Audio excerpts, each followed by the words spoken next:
So I feel like it's been absolutely ages since we've done like a proper setup upgrade vlog on the channel. So that is what we're going to be doing today. MSI sent over this rather nice OLED super ultra wide, which we actually saw back at CES in January. So I've been super excited to get our hands on this thing, check it out. But yeah, I was thinking of doing like a sit down scripted review of this thing, but honestly, that just kind of feels boring nowadays. I prefer making these vlogs, like it's just more fun, and I'm sure you guys prefer them too. But anyway, this thing is going to be going in the setup, so it's going to be a pretty big upgrade. Now, there's a few things that have changed since I made the video on the setup back in December, so I guess I should update you on those things first. Now, for those of you that saw the original setup build video, I think back in December, this was originally a window, and at the time I thought, oh yeah, this is going to be a fantastic idea. I can sit at my desk and look out the window. As it happens, it was terrible. It's just all the light came through in the morning, made it super difficult to work on the monitor. So we figured out the easiest way to just cover up the window would be to add some of these wooden panels from the wood veneer hub. And I know what you're thinking, Josh, you're very original for putting some of these panels up. I know, I am the only YouTuber ever to use these particular wooden panels, so I'm glad you like them. But no, definitely the easiest way to cover up the window, and the install was super straightforward. I'll put up some B-roll on screen now. Basically just attach two wooden battens to the top and the bottom of the wall, just to kind of space it out a little bit from the window and also to clear the ledge, and then just screw the wooden panels into those. We've also got some IKEA Moss Lander shelves that I picked up as well. That's just drilled into the wood, and I still need to decorate those.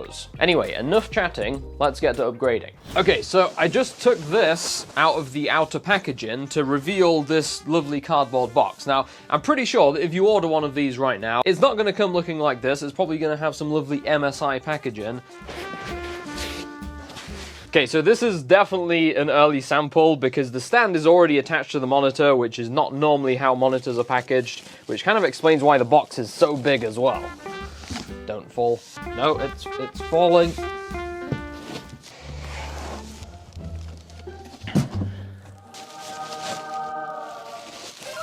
Ooh, that looks pretty nice. Let's spin the background so you guys can get a look at that. So as you can see, we have the MSI Dragon on the back here. We have full height adjustment as well, and tilt up and down like that. And the stand feels like metal, so that's always nice to see. Now, very excited to get this thing installed into the setup to see how it looks. However, first, I should probably tell you about the specs. So to kick things off, this monitor is using a 5120 by 1440 QD OLED panel with a 144Hz refresh rate, as well as a blazing fast response time of 0.03 milliseconds. Now, along with being an OLED, it is a VESA certified true black display HDR monitor, so blacks are inky black along with accurate colors. As far as features go, it does have some gaming related stuff built in, like smart crosshair and night vision AI, to name a few. There's a KVM switch built in as well, which is handy if you want to use multiple input devices, and another thing that's starting to become more common is 90-watt USB Type-C power delivery, so you can fast charge basically anything off this. Now, for those of you that worry about burn-in, it does have OLED Care 2.0 built in to significantly reduce this risk. It'll do a pixel refresh every so often to keep everything looking good. Although for extra peace of mind, there is a 3-year burn-in warranty included, so either way, you shouldn't have to worry. Now, combine that spec sheet with a price point of just $1,099, and you end up with a very competitive offering to join the increasingly popular 49-inch QD OLED category. Now, before we can install the new monitor, we need to remove the PC from the desk, because we're not going to have enough room to have a super ultra wide plus speakers plus a PC, so that is either going to be going at the side of the desk on this little set of drawers here, or it's going to be hiding down there in the corner. I haven't decided yet. But yeah, we pretty much need to just take everything off the desk first so that we can start to center everything, so let's go do that now. Wow, look at all the dust. Now, I've actually picked up some new speaker stands to replace these ones because they stick out really far, which means that I can't push my desk all the way back, which is super annoying. So yeah, I picked up some different speaker stands. These are actually the same ones that Nay put in her setup. They should look a lot cleaner, and they're just freestanding as well, so I can move them forwards. With the speakers removed, I could start removing the two ultra-wide monitors. Now, as great as the dual-stacked setup has been for multitasking and video editing, I'm really not a fan of how they look. I definitely think a super ultra-wide on the bottom with a regular on top is going to look a lot more aesthetic. Now, you might be wondering why I have two monitor mounts attached to the desk. The reason for that is because I originally ordered that tall one you saw to be able to mount both of the monitors. The only problem is that when I tried putting two ultra wides on it, it didn't quite fit. It was like tucked behind it, so I had to order this second arm to mount the bottom monitor. Now this was currently attached to the MSI OLED. Of course, this OLED is going to be going up top, so I'm going to be removing this arm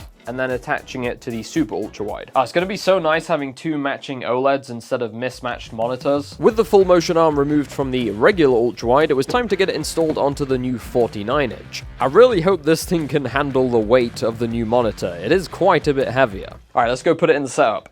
Now the benefit of having the full motion arm is that I can fine tune the height and tilt to get it exactly where I want it. The downside of this is that there's quite a lot of fiddling around. I think I've got everything set up, took a little bit of faffing around to get it to all sit in the right place. So yeah, this is what it looks like when I'm sat down in my chair. So I've just pushed the desk back up against the wall to see how everything looks. Now, I mentioned to you guys earlier that I wasn't sure what I was going to be doing with the PC, because of course, this is not going to fit on the desk along with everything else on it. So I had the idea of maybe moving the cabinet over to the right and then putting the PC on it. But I don't know, I just think it looks a bit crowded, it doesn't look very good. Let me know what you guys think down below in the comments. Now, I did pick up this thing, which is basically just a set of wheels that you can put your PC on, and I was planning on putting the PC down there in the corner.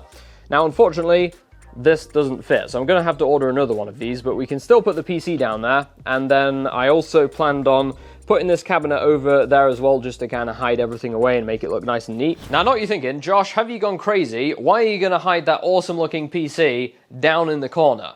To be honest, it's more important to me nowadays to just have a really clean looking space. In fact, I was going to downsize to like a really small form factor build, because I don't look at the internals of my PC as much as I used to. In fact, I tend to turn a lot of the RGB off nowadays, I know. Crazy. But yeah, I think that's going to be the best solution for now, at least until I can think of something better to do. And it will just allow me to have a really nice symmetrical looking setup, something that looks clean, and somewhere that I can game and do video editing without like any distractions. So this is the PC down by the side of the desk. I made sure that it had plenty of airflow, so until I build a smaller PC, it should be fine. On to assembling the new speaker stands. So I'll drop a link in the description if you want to check these out. They are available in black and white, so you've got options depending on the color of your setup. Yeah, these definitely look a lot cleaner than the last ones. So this is it. This is the final look, and I have to say, I am very happy with how this turned out. It looks even better than I thought it would. Let me know what you guys think down below in the comments. Yeah, I just think without the PC on the desk, it looks a lot less cramped. There's just more room in general. And I think as well, from an aesthetic standpoint, the super ultra wide on the bottom with the regular ultra wide on top just looks a lot better. Now, I am thinking of adding some Govee light bars behind the monitors just to add some ambience to this back wall. But yeah, other than that, it's looking awesome. With everything installed, it was time to boot up some games to see what this thing feels like to game on. So I've just booted up Cyberpunk, and I have to say, it looks absolutely fantastic. Obviously, this is an OLED panel, so as far as colors and black levels go, doesn't really get any better than this. Now, you can probably see from the shot right here the difference between the size of the two monitors, the 34-inch and the 49-inch. It probably doesn't look like that big of a difference, but when you're sat in front of the monitor and you're actually playing the game, it really adds a lot of immersion just having that extra little bit of width on the sides. Now, of course, if you're the type of person who only plays competitive FPS games, this is probably not the monitor for you, because it's just not really optimal having all that extra width. But if, like me, you play a lot of games like Cyberpunk and you want that extra immersion, yeah, it's fantastic. I've just switched over to Baldur's Gate 3 and it looks absolutely awesome. Dude, the colors on this monitor look so freaking good. Now, as far as the curve goes, it's 1800R, which I'd normally say that if you're only going to be using a monitor for gaming, then the more dramatic the curve, the better, because it's more immersive. But because I'm going to be using this as a daily driver, I'm going to be video editing on it, browsing the web, I think 1800R is actually a nice sweet spot. Now, I think the resolution is also quite a nice sweet spot. You can get 4K variants of these 49-inch monitors, but if you're going to be using it for gaming, it's really difficult to drive all of those pixels on a 4K version of this monitor, even with something like an RTX 4090. Yeah, I'm getting around 125 FPS right now on Baldur's Gate 3 on an RTX 4090. And I mean, clarity-wise, everything looks nice and sharp, so I don't really see why you would need a 4K variant of this, maybe if you work on text documents a lot. Yeah, this looks great. Now, as much as I love gaming, I actually spend around 80% of the time at my setup editing videos. So this, for example, is a recent project we did, the PC build time-lapse. If you haven't already seen it, I'll put a link in the top right so you can go watch it. But yeah, look how much space I have on the timeline now. I can stretch it all the way out out so that I can see all these clips. Up in the top left here, this is where I have the Lumetri color panel, so I can adjust things like colors. I've got the main preview here. And then this is where I do things like zooms. Now, on the previous monitor, this is about how much space I had for doing keyframes, which was really finicky sometimes because I have to get in there and it's like, it just wasn't enough space. So now I can have it this big, which makes things a lot easier. On the left of the monitor, I have all my transitions and sound effects, so I can just preview these and then drag them onto the timeline. And then moving up to the top monitor, I probably need to rearrange this a little bit because I have a lot more space than I did before on this window, but I have my Epidemic sound plugin here so I can search for music. And then on the left is where we keep all the clips for the project, so I can preview these and then just drag them down onto the timeline as well. But yeah, this is just going to make my editing workflow so much more efficient. Like, this is the dream setup right here. Now, if you guys want to check out this awesome monitor, I'll make sure to drop the links down below in the description. I think this thing's going to be a game changer for me, especially as far as editing goes. Just having all that room on the timeline is awesome. I think when it comes to gaming, it's something that you have to get used to. Obviously, I was used to playing on a 34-inch. Now that I played on the 49-inch, I think it would actually be weird to go back. I'd be like, where's the rest of the monitor? But yeah, once again, shout out to MSI for sending it over for us to check out. It's awesome seeing this thing at CES and then being able to get hands-on with it in the setup. As always, if you guys enjoyed this one, make sure to drop a like. And if you want to see more, hit that subscribe button. Thanks for watching today, guys, and I'll catch you all in the next one.